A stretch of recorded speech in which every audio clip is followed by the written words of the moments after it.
To Matthew chapter 5. I've so enjoyed this time on Wednesdays. We're making a little bit more of a flyover of Matthew, but always so good to come back to the Gospels and just see afresh and anew who Jesus is. And just briefly to catch ourselves up, in chapter 3, Jesus made his way from the area of Nazareth, which is up north, where he and grew up. It's where Mary and Joseph were from. And he comes down to the area of Judea, which is closer to Jerusalem. I can't remember if we have a map or not. But if we do, I'm not saying, George, that we do. I honestly can't remember if I do or not. So if not, your Bible may have a map if you're wanting to get familiar with this. And for me, I'm spatial. It always helps me to just kind of understand that these aren't just words on a page, that, Jesus was someone that lived, breathed, talked, hiked, climbed mountains, into valleys, needed help getting up steep places, helped others, all that, it's just like these are real places, And so he comes down to the area of Judea, close to the Jordan River, where his relative John is baptizing folks, and he comes up out of the water. It says the Son comes out of the water, the Son of God. The Spirit descends like a dove, and then the Father booms from heaven, "This is my beloved Son, in whom I am well pleased." And we see all of the Trinity there enter into time and space at this one monumental scene that validates his ministry that's about to begin right here. And so we noticed a few times last week, super fascinating to me, that there's parallel after parallel of Jesus' life and the nation of Israel itself. He went down to Egypt, just like the nation of Israel. He came back from Egypt. He was spared in infancy, much like Moses was spared in infancy. We read about how in the New Testament we're told that when the Israelites went down into the Red Sea, that was a very baptism-like picture. In 1 Corinthians 10, it says that. It's a picture of baptism. And then when they came up, we know from Exodus, out of the water, they went into the wilderness and had their testing, right? They were led by the Spirit, the cloud by day and the pillar of fire at night, out into the wilderness, and there they were tested. And somewhat surprisingly, that's what happens in the life of Jesus too, is that when the Spirit descends on him in chapter 3, that same Spirit led him into the wilderness, we call it the temptation. Testing is probably a better way of putting it, the testing of Jesus. And unlike the nation of Israel, which failed in the wilderness, he succeeded. He passed that test. And so after this testing in the wilderness, we're told that his ministry really kicks off in chapter 4, verse 13. It says he left Nazareth, where he grew up, and then he went to Capernaum, which is the city northwest on the Sea of Galilee. And it's there that he began to serve people and teach people. And we're going to, as I said, make our way pretty quickly, but let's pick up in verse 23 of chapter 4. It says, Jesus went about all Galilee, teaching in their synagogues. Again, if you have a map, you can see there's cities around there, and he went to all the different cities and synagogues, preaching the gospel of the kingdom and healing all kinds of sickness and all kinds of disease among the people. So he's teaching, he's preaching, he's healing. Verse 24, then his fame went through all Syria, the northeast, and brought to him all sick people who were afflicted with various diseases and torments, and those who were demon-possessed, epileptics, paralytics. He healed them. And then notice great multitudes followed him. And then, like, for example, from Galilee, from Decapolis, Jerusalem, Judea, these are all regions, and then beyond the Jordan. Okay, so great multitudes follow them. There's no chapter break when Matthew wrote this. So it picks up then. It says, and seeing the multitudes, he went up on a mountain, and when he was seated, his disciples came to him. Now, we can't say with 100% certainty where this mountain is located, but there is a location in Israel, near Capernaum, that if those of you are on the Israel trip that we will go to, and if we do get the video pictures working, do we? Okay, there we go. And so there's Capernaum, and then the next one should be a satellite picture, and that's where this supposed site of the Sermon on the Mountain of Beatitudes, it's called, is right there. And then there's a picture, and this is a picture that I took a few years ago, standing right there. And so we can't say for certain that this is where this is, but when you're there, they make a very compelling case that this is where this took place from. This sermon, this teaching, this what we call the Sermon on the Mount, the longest sermon that there is in the Bible. And in a way, it's another parallel to the nation of Israel and to Moses. Moses went up on Sinai. He delivered the law of God, but God himself was inaccessible. Here, Jesus goes up. He's our great high priest. He's our mediator, and he delivers and interprets the law. Again, in what we call the Sermon on the Mount. It's chapters 5, 6, and 7. I'm actually hoping to go through all of it tonight, Lord willing. But if you're here till like 9:30 and you're like, okay, I got to go, then by all means you can go. But Matthew, as we've talked about, Matthew is about the kingdom of God and Jesus being the rightful king of that kingdom. And what we have here in what we call the Sermon on the Mount, Jesus doesn't call it that. It is a sermon. It is on a mount. It is those things. But really what it is, and maybe you've heard this term before, is the kingdom manifesto. This is his manifesto. A manifesto is a public declaration of policy and goals. And that's what this is. We just read the multitudes followed him. He gathered this attention. The multitudes are around him. But this specifically, it says in verse 1, was to the disciples. There's others there that are in the fringe. There always is. Those are always out there. Okay? Anytime the gospel goes forth, anytime there's teaching goes forth, there's disciples and there's the multitudes. This is for the disciples. It's for those that are among the multitudes that would maybe perhaps later become disciples.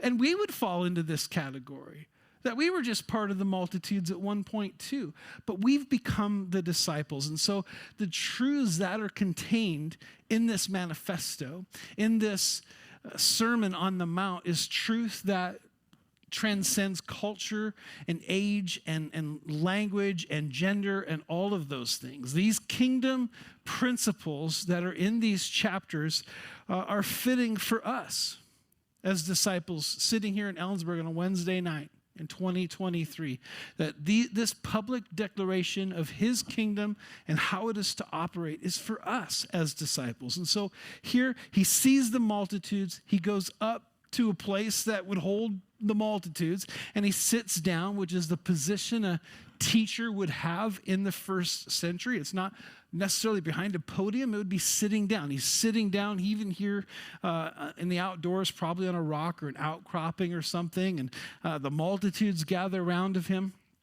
And this multitude, it'd be important for us to just consider, because I think it weighs into how it was received, is what this multitude would look like and what kind of people would be included in this multitude. This mass of people would almost to a person be below the poverty line, at the poverty line. They would have no wealth that they had stored up. That wasn't their life. That wasn't what God had for them. Their life consisted of survival. It's one day, it's to the next. It's, how are we going to get clothes? We're pregnant. How are we going to survive with another mouth to feed? This was a mass of people that was very acquainted with grief and pain. They were severely oppressed by this power-hungry Roman Empire who kept them down intentionally to keep them under control. That was the purpose. A broken people is a controlled people, and they were intentionally pushed down, oppressed, back-breaking taxes. if they had any interaction with the oppressors, whether that would be soldiers or some sort of dignitary from Rome, they would be met with complete disregard or, at the best, but contempt. This was a hated people, a despised people, a poor people. They longed for justice. You think of people today that long for justice. They aren't experiencing. They want equality. They want equity. Maybe they want that fairness, but they probably want revenge. They're hurting people, and hurting people are reactive. They're basically slaves within their own land, because there's the haves and the have-nots, and they're the have-nots. That's who they are. And so it's to this group of people, it says, that are in the multitudes. This is for the disciples, but these others would be hearing it. It says in verse 2 that then he opened his mouth and he taught them, saying, and it's to this mass group of hurting people, this manifesto, that this is the public declaration that I have, that these aren't possibilities. This is a proclamation. What we're about to read isn't an if you do this and then. These are truths to be proclaimed. And so when he opened his mouth and taught here, I sometimes, I know I'm saying I want to go through it quickly, but I think the setup and just kind of building the context is really important. And sometimes I think in our culture too, we can almost picture Jesus as maybe effeminate, as, maybe hippie-ish. He's sitting on a blanket, twirling a daisy, and speaking in subdued tones, and blessed are, And I don't think it's any of that at all, okay? So I really, really don't. I think this is something that was proclaimed, broadcast, shouted. He wants people to hear. He's projecting. This is how he opened his mouth. That's the idea that's given here. He opened his mouth to share these things. Now, a little bit more background. What he's about to share first, he begins, as your heading may say, is with the Beatitudes. Now, I like that as a play on words, that it's not the do attitudes, it's the be attitudes, because you can't do what a Christian should be. So the words you should act like a Christian, that has no meaning. You are or you are not. You don't act in a way that a Christian should act. That's why this is not a list of if you do this, then you have that. That's the problem with the scribes and the Pharisees that we're going to read all sorts of stuff about as we make our way through Matthew, is because that's what they did. They acted righteous, and Jesus calls them on it. But he's not calling us to do attitudes. He's calling us to be attitudes. Now, literally, Beatitudes means the blessing. That's why it's blessed as we make our way in verse 3, 4. Every one of these starts with blessed. But blessed, blessing, that it could be translated happy. It could be translated content.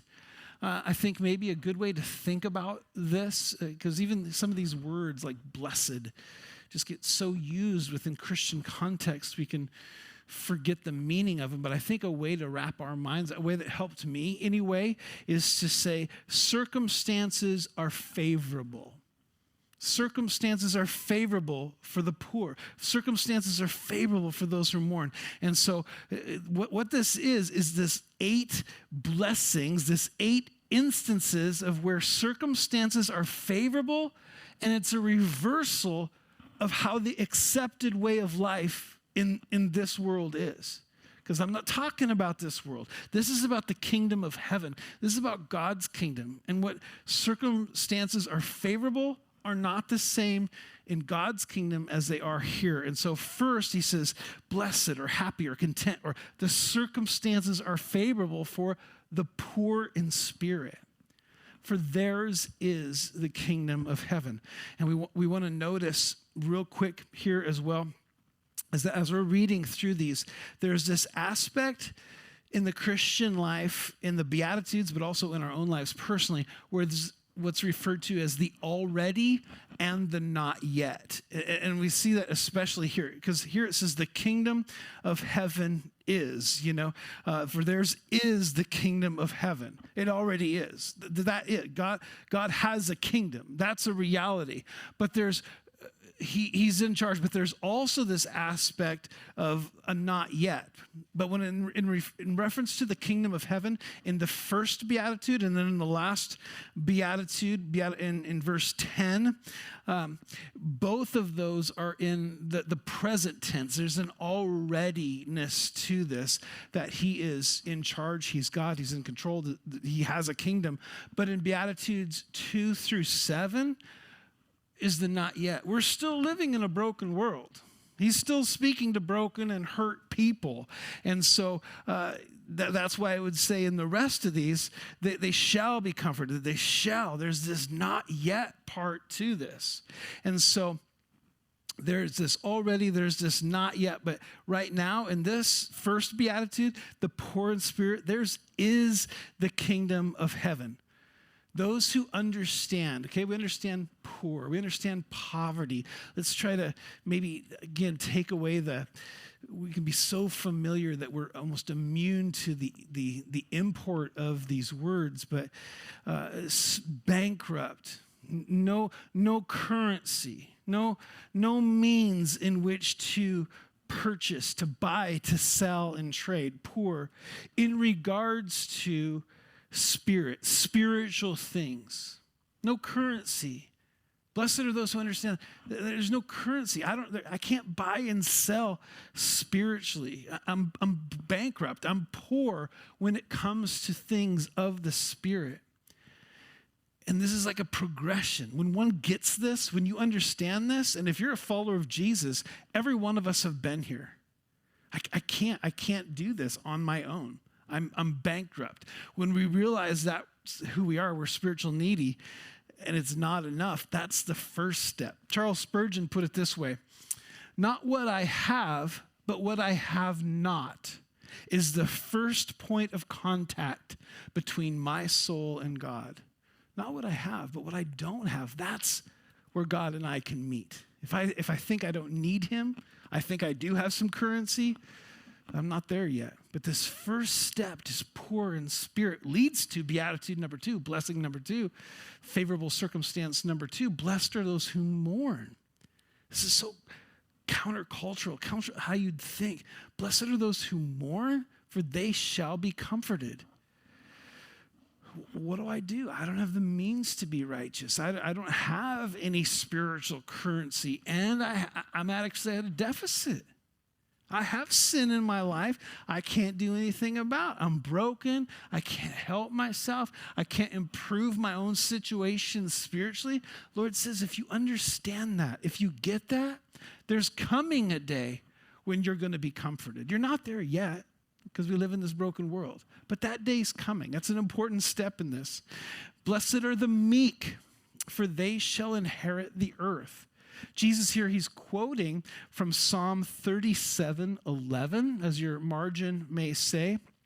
Psalm 37:11 says, but the meek shall inherit the earth. It says the wicked are going to be gone, but the meek shall inherit the earth and shall delight themselves in the abundance of peace. And actually, Psalm 37 is all about the meek.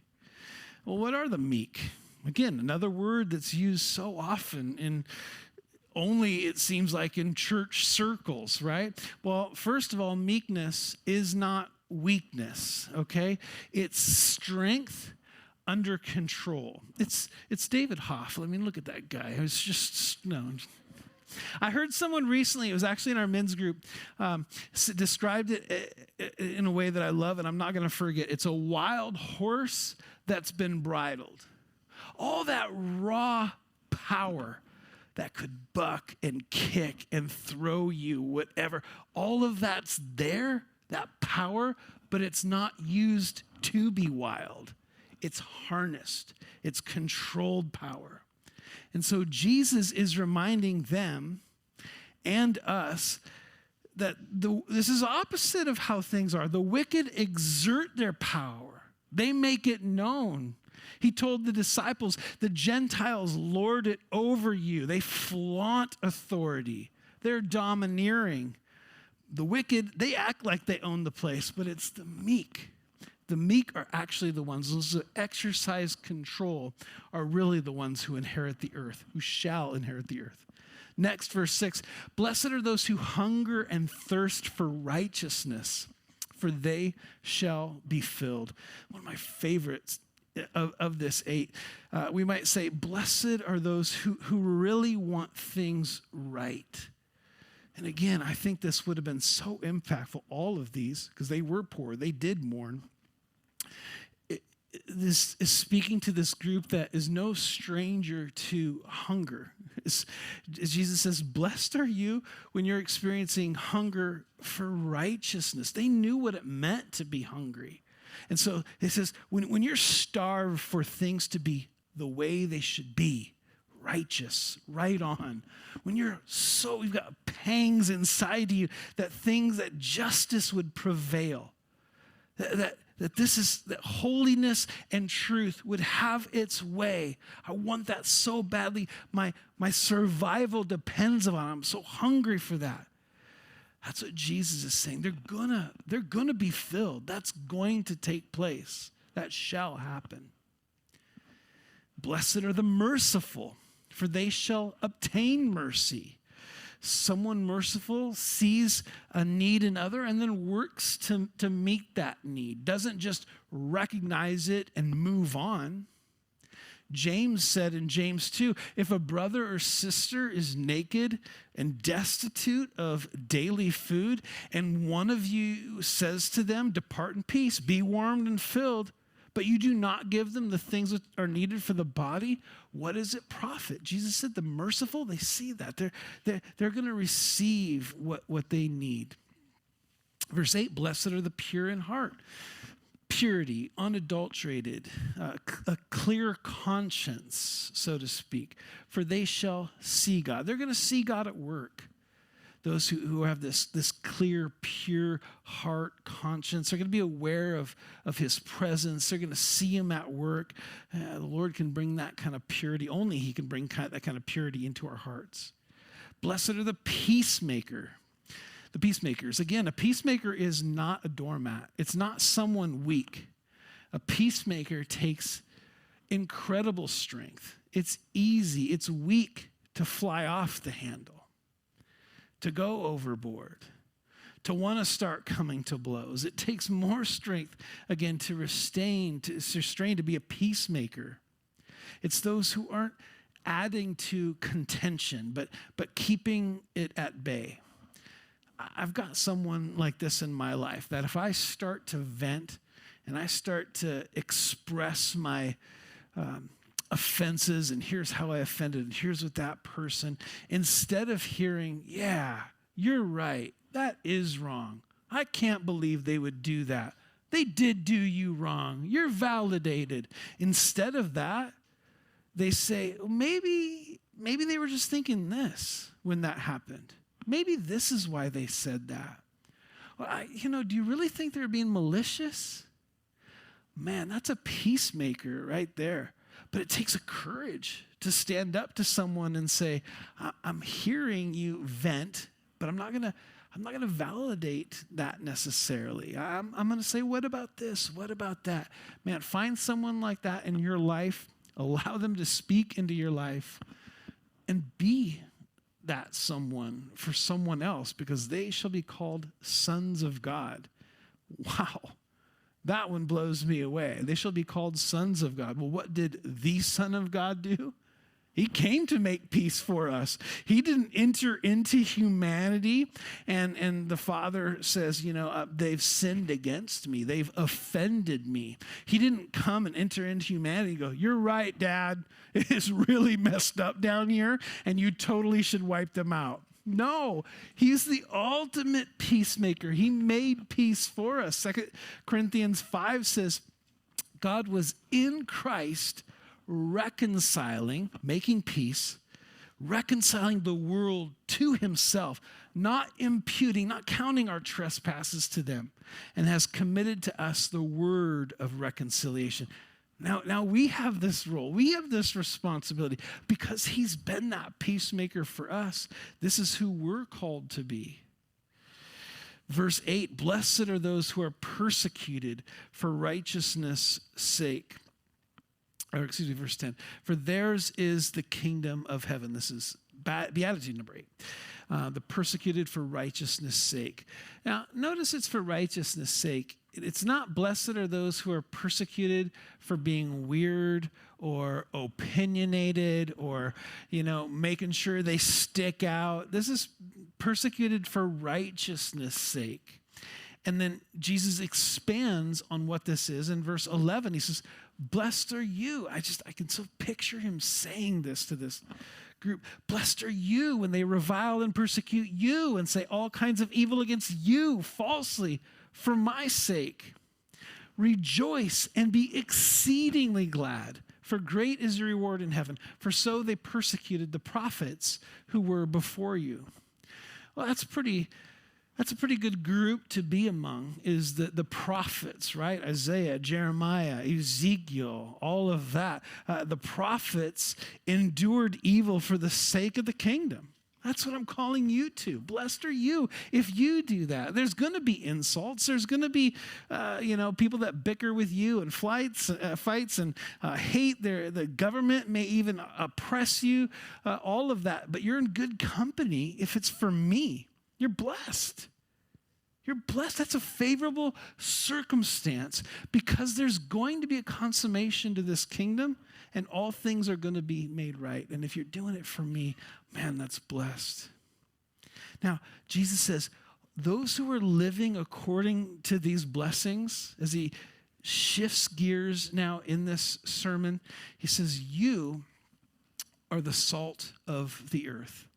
Not you are salty, or you have a right to be salty, but you're the salt of the earth. My followers, you salt this place, this planet. How do we do that? What is salt for? I think this is such a great analogy of the Christian life because salt is so versatile, so valuable in the ancient world. In fact, the word salary comes from salt, or he's not worth his salt, right? We still use some of these terms, but salt had 4 major functions, still does. One, for us, primarily, it adds flavor, right? I love a little Johnny's on just about everything, right? And some have to have it because I have to do something to kill the taste of the thing.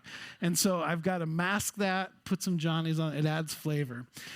2, salt is a preservative. And this is probably the greatest value it had in the first century, right? You couldn't keep food, no refrigerators, unless you salted it. You had to salt it to keep it.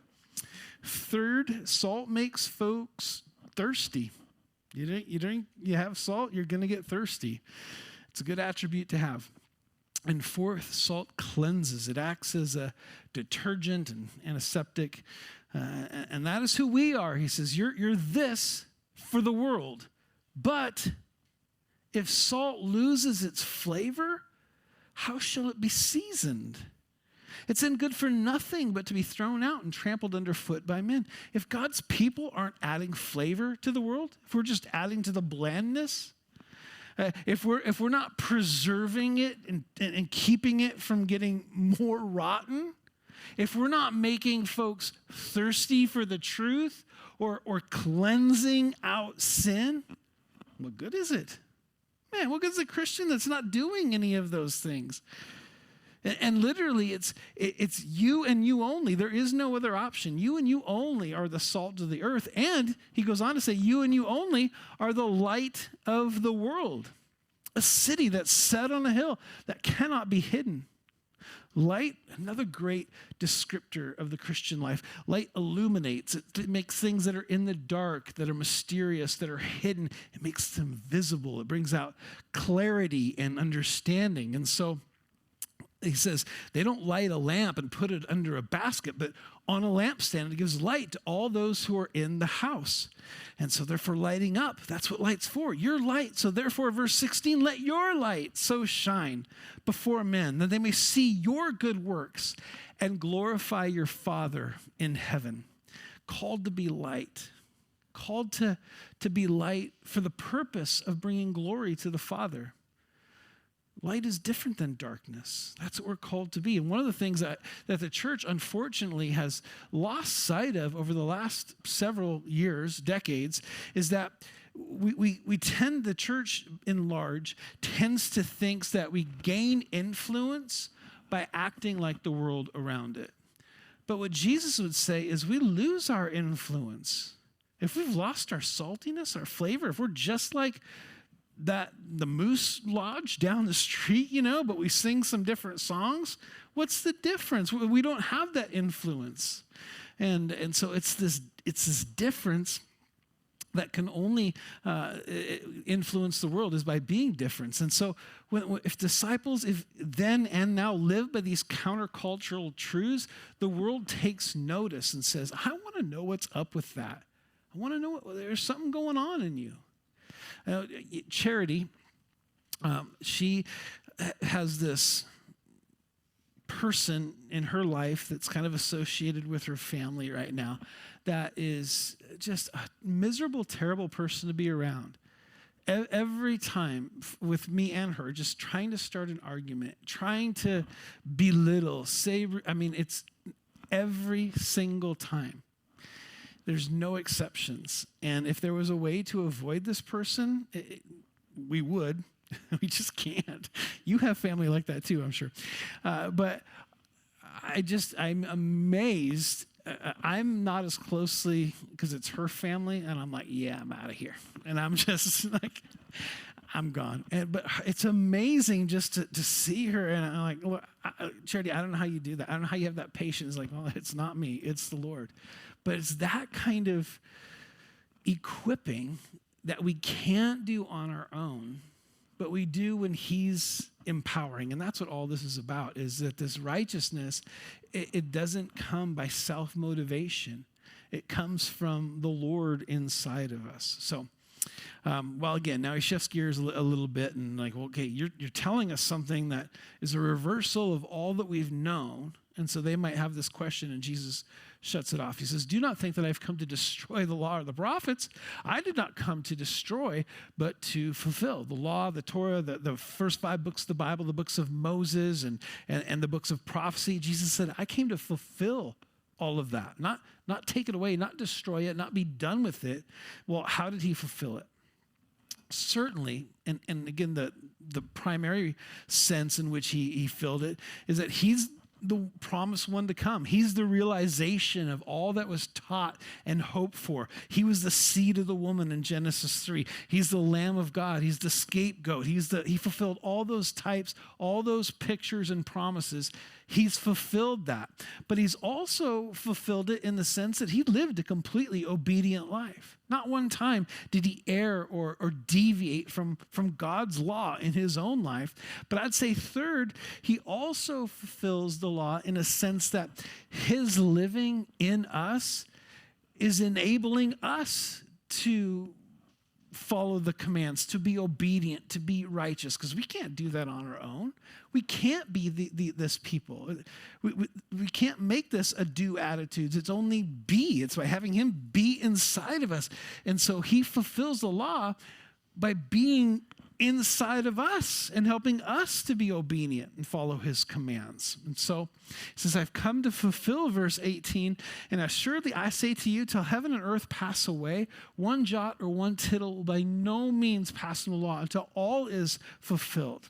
Okay, a jot is like an apostrophe. A tittle is even smaller. The Greek term that we're a little more familiar with is iota, right? Not one iota. It's the smallest part of a letter, like a dotting of an I. It's even smaller than an apostrophe, right? And so we could easily paraphrase this, that not one T is going to be left uncrossed, not one I is going to be left undotted. All is going to be fulfilled. And since that's the case, since the law is going to remain intact completely, Whoever, therefore, breaks one of the least of these commandments and teaches men so shall be called least in the kingdom of heaven. But whoever does and teaches them shall be called great in the kingdom of heaven. So this law is remaining. It's not going anywhere. I'm here to fulfill it. It's not going to be broken in any part. Instead, what I'm going to do here is I'm going to, those who are really great in God's economy, is I'm going to equip them to obey the law. For I say to you, verse 20, that unless your righteousness exceeds the righteousness of the scribes and the Pharisees, you'll by no means enter the kingdom of heaven. This is a tall order. The scribes and the Pharisees were literally professional moral people. That was their job, was to be righteous. It was to be moral. Now, we who are familiar with the church and have read through this, we know that they're the antagonists in the story. They're the bad guys in the gospel because we've read this before. But for this crowd that's hearing this, the scribes and the Pharisees, this is the most esteemed people in society, the most right people there are. And so this would be a shock to them. And so, but all of this is teaching that this true righteousness, it doesn't come from without. Because the scribes and the Pharisees, they were experts in the outward, in doing things right, but the right wasn't in them. It was just outward. And so, that's still the folks today, those that place emphasis on what you do, right? But this kingdom manifesto, the Sermon on the Mount, is about it's about where this righteousness comes from. It's about who you are. And those scribes and the Pharisees, they didn't have that righteousness within. And so the righteousness that's acceptable it has to exceed their righteousness. It has to come from within. And so they were called hypocrites constantly. And a hypocrite is when what's taking place on the outside doesn't align with the inside, when the motives don't match the actions. Okay, the actions are all right for these guys, and that's what the mass of people would see. These actions are all right. You're saying got to be more righteous. Well, what Jesus is saying, it's the motives that are really important. That's where the true righteousness comes from. And so your righteousness has to be higher, and that your motives have to match. And so it'd be like if you hold the door open or ask someone how they're doing or drop $100 in the box or whatever. It's like, okay, well, why are you doing that? Are you doing that because it makes you look better, because this is what you should do, it's expected of you? Maybe it makes you feel better about yourself, or are you doing it because, man, I want to make their life easier. I sincerely want to know how they're doing, or I want to give back because God's given so much to me.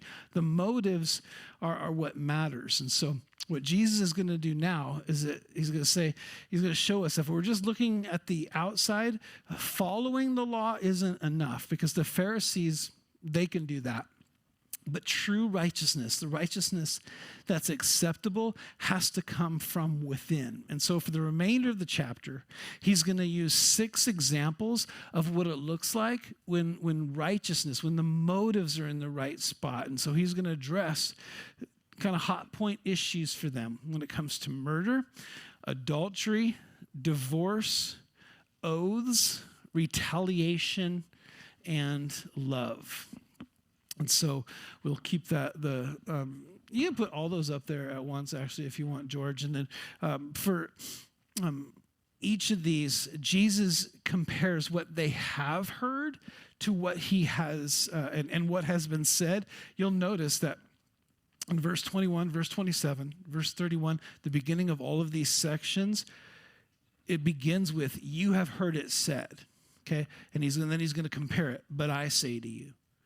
Okay, we're talking about what real righteousness is. This is what you've heard, but this is what I say to you. This is what it really is. So example number 1, murder.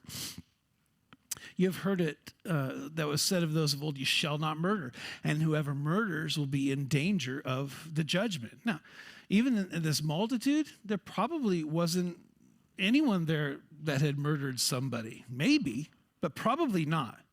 Probably not anyone here, I would think. But true righteousness, that doesn't mean you're righteous. Just because you haven't murdered anybody, he's going a little deeper. But I say to you that whoever is angry with his brother without a cause shall be in danger of judgment. And whoever says to his brother, Raka, you guys say that all the time, right? Shall be in danger of the council. But whoever says, you fool, shall be in danger of hellfire. Man, what he's saying, like, if you're going to murder someone, there might be a heart issue going on there, right? There might be something a little deeper. And that's what Jesus is concerned about. So he says, therefore, if you bring your gift to the altar and there remember that your brother has something against you, leave your gift there before the altar and go your way. First be reconciled to your brother and then come and offer your gift. And so, again, we're going to talk more about, because it's all about the heart issues. And so we're going to talk about that more as we continue on. It's not just the murder one. But here he's talking about our relationships with our brothers and sisters can hinder our fellowship with God. And so he says, well, I want more than your gift. You come to church, you're ready to drop something in the box or whatever, It's like, wait. I got to go make this right with this person. He's like, that's more valuable to me. Just leave that right there. Don't. Go address this first. That's more important, is the heart issue. So he says, agree with your adversary, verse 25, quickly while you're on your way with him, lest your adversary deliver you to the judge, and judge hand you over to the officer, and you be thrown into prison. Assuredly, I say to you, you will by no means get out of there till you have paid the last penny. Example number 2, verse 27, you have heard that it was said to those of old, you shall not commit adultery. But I say to you that whoever looks at a woman to lust for her has already committed adultery with her in his heart. Okay, adultery, and we sometimes don't view it this way because we fall into the same thing that he's addressing here. Adultery is the symptom, and the symptom isn't the biggest problem. The cause of that symptom is the problem. The cause is always a bigger issue than the symptom. And so when it comes to something like lust and adultery and how that leads there, lust enters into through the eyes, mostly for men, but not entirely, right? This is a big issue for us. Lust enters through the eyes, and unchecked, it makes its way into the mind, and in the mind, it gets the imagination going. And when it's imagined, it's just waiting for the right conditions to become a reality, okay? The only thing that keeps lust from becoming adultery at that point is opportunity and consequences. But if consequences are not a factor and the opportunity is there, you're going to act on that. Again, not just when it comes to the area of lust and adultery, but that's all that's hindering that from happening in the life of somebody. Lust will become adultery. Like I said, that's kind of how all sin works when it's unchecked. It's just waiting for an opportunity and hoping there's no consequences. Okay? James put it this way in James 1, verse 14 and 15. And this is a verse worth maybe writing in your margin right here.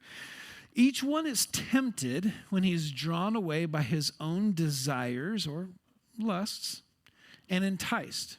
Then that desire or lust has conceived. It gives birth to sin. And sin, when it's full grown, brings forth death. And here, in this example that Jesus, it's death to a marriage. Okay? And so, verse 29, he says, what do you do with this?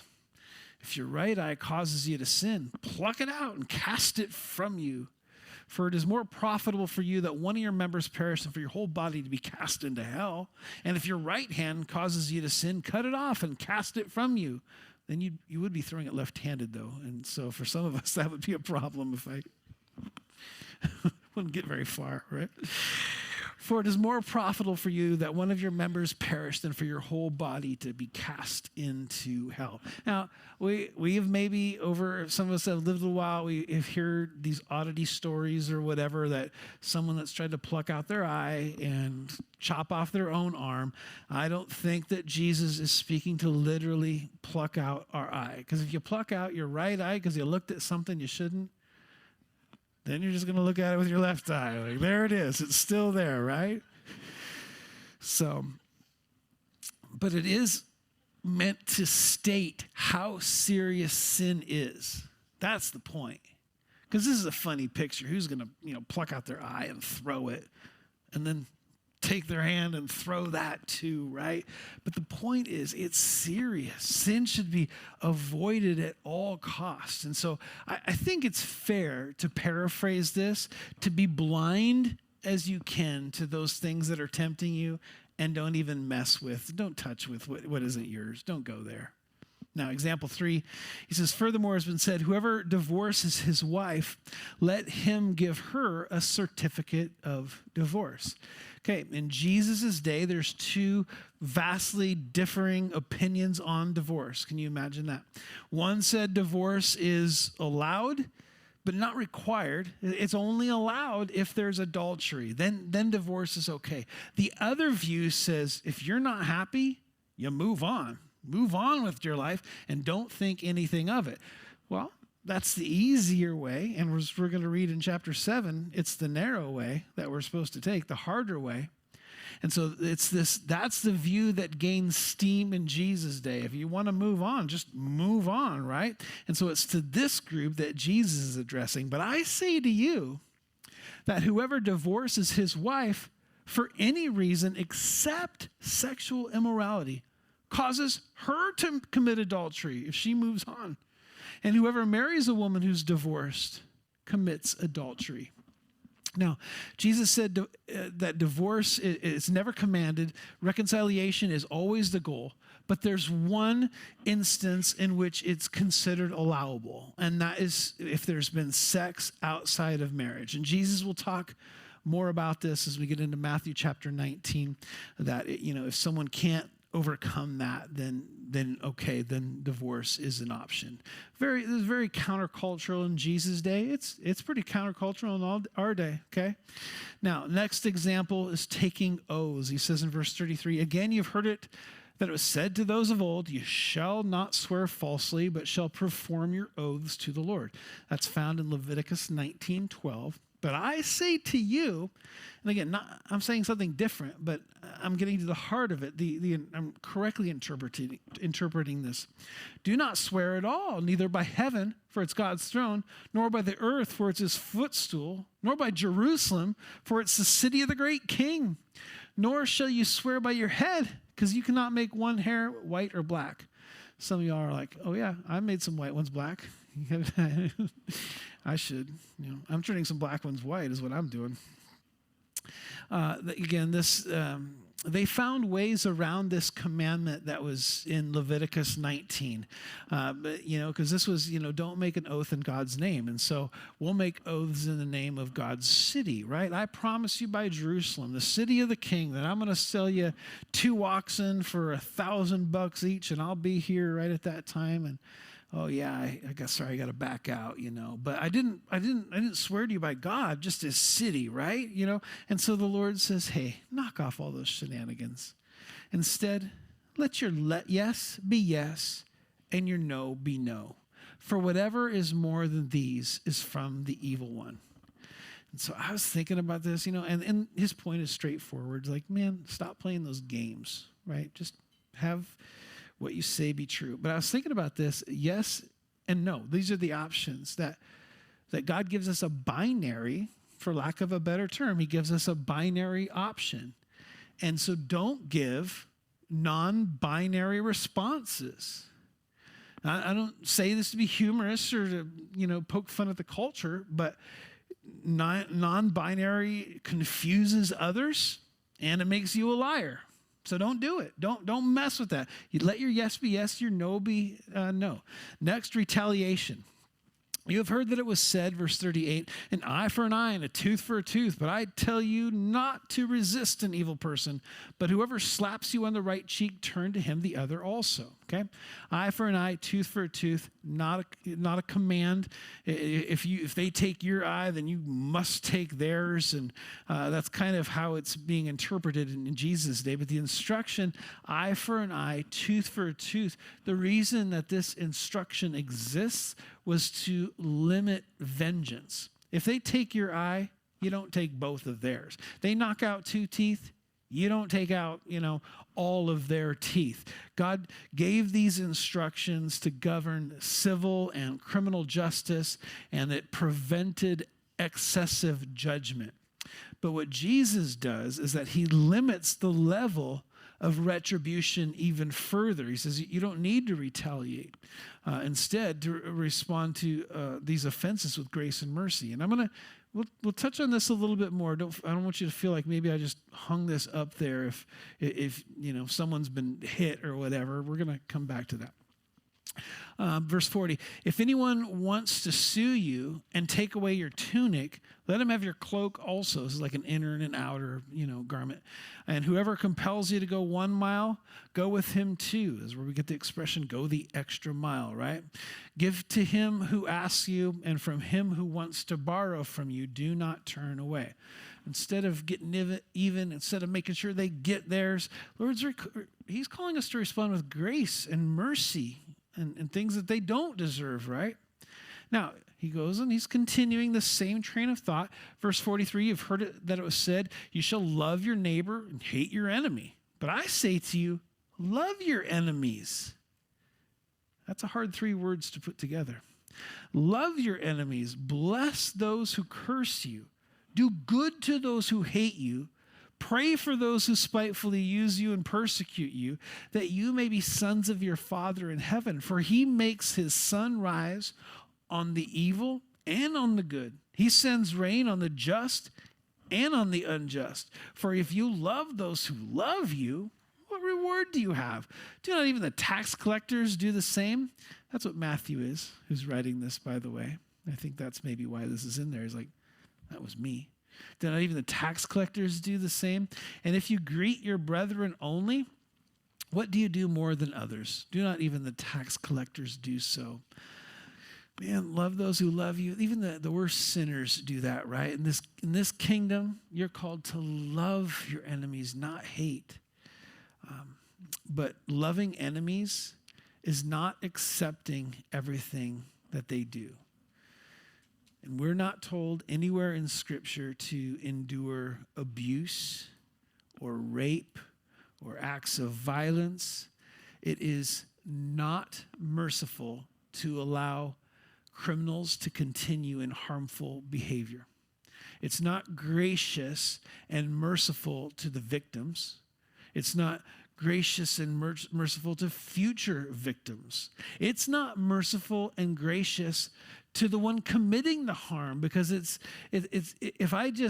no one would keep me in check, for example, and I love to beat up on Charity or whatever, and no one stepped in and no one did anything, and we're just going to let him go, and Charity should turn the other cheek. And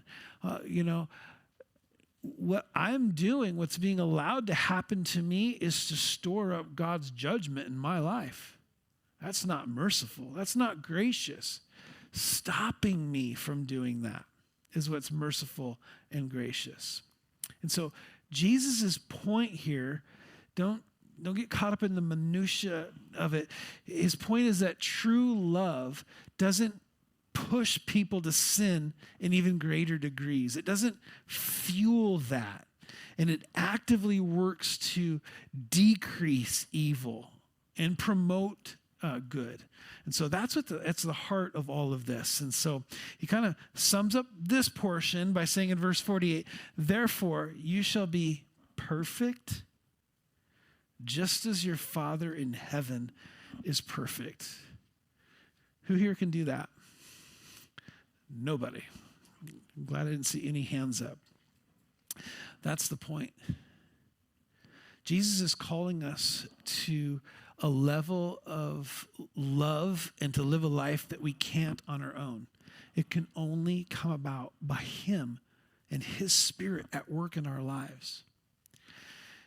And when we allow it to happen, there's such beautiful results to this. I can't believe I wanted to do another 2 chapters. I'm silly. Okay. We'll just do 1 chapter tonight, but when we allow him, and Chris, you get to do your last song that I told you couldn't do. When we allow him to do that work in us and through us, We said earlier, let your light so shine that men may see your good works and glorify your Father in heaven. It's so powerful to allow God to work on us in this countercultural, counter human nature sort of way. Now, how many of you guys have seen the opera or one of the movies, but Les Miserables? Okay, how many of you guys have seen that? Okay, if you haven't seen it, man, you should go see Les Miserables. Okay, I wish more of you had seen it. Maybe some of you just didn't raise your hand. I'm going to pretend that most of you have seen this and hadn't raised your hand. Okay. Jean Valjean is this convict that has nowhere to go. There's nowhere to go for a man like him. And so he finally, after trying to find a place to just lay his head, to find a place, he runs into this, in one of the, really a hero of the story is this bishop, Merrill. And the bishop takes him in and he feeds him, gives him a place to sleep, even though his wife is like, what are you doing? He's like, this is what God has called me to do because he's done a great work in me. This bishop is just amazing. And then he takes Jean Valjean in and puts him to bed. And in that room is the silverware, and worth a great deal of money. And Jean Valjean, in the cover of night, he takes that silverware and he bolts. He's like, I'm going to make a way. I've got something here, and I'm going to come out ahead. And so when he's caught, he's brought back. And like, hey, we saw this guy and he's got your silverware. And the bishop refuses to press charges on him.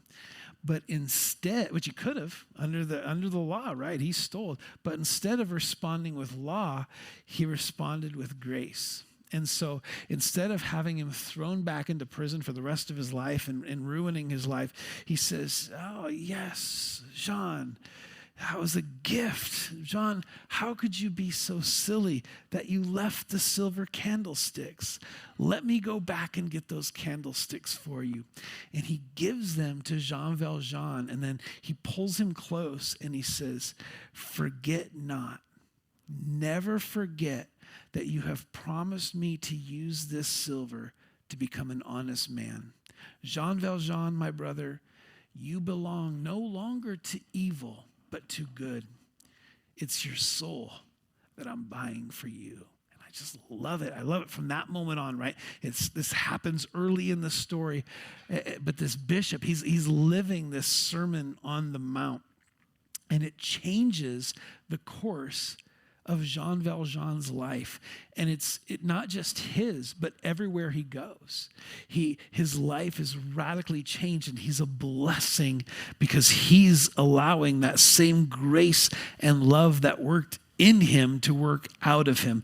And that's what makes Les Miserables so good, and it's a picture of our life. Lord's bought in us, and he's said, hey, I've purchased you. You are no longer yours, but you are mine. And so I'm calling you to change the direction of your life and to skip ahead in the story of Les Miserables.